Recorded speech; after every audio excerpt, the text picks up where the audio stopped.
Welcome to Penrose Learning, where we make understanding easy. In this video, I will compare Excel versus Excel 365. Traditional Excel is a standalone software application, purchased once, offering a fixed set of features. In contrast, Excel 365 operates on a subscription model, providing ongoing updates, new functionalities, and cloud-based services.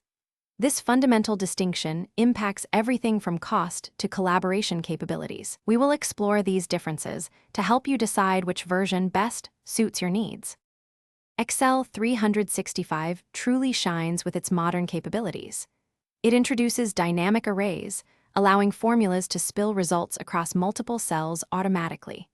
You also gain access to powerful functions like XLOOKUP, a more versatile alternative to VLOOKUP. Furthermore, its deep cloud integration facilitates seamless real-time collaboration, letting multiple users work on the same spreadsheet simultaneously. This subscription model ensures you always have the latest features and security updates at your fingertips. For many users, traditional Excel still holds significant appeal due to its core strengths. The primary advantage is the one-time purchase, meaning no recurring subscription fees. Once you own it, it's yours forever, providing a stable and predictable environment without unexpected feature changes.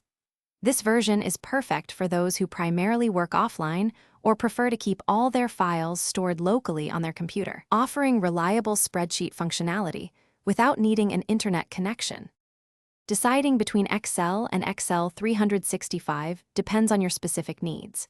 If real-time collaboration, continuous feature updates, and cloud integration are priorities, the subscription-based Excel 365 is likely your best choice. However, if you prefer a one-time purchase, a stable feature set, and primarily work offline, traditional Excel remains a strong contender. Evaluate your budget, work style, and the importance of cutting-edge features to make an informed decision. Thanks for watching. If this was helpful, leave a like and consider subscribing. See you next time.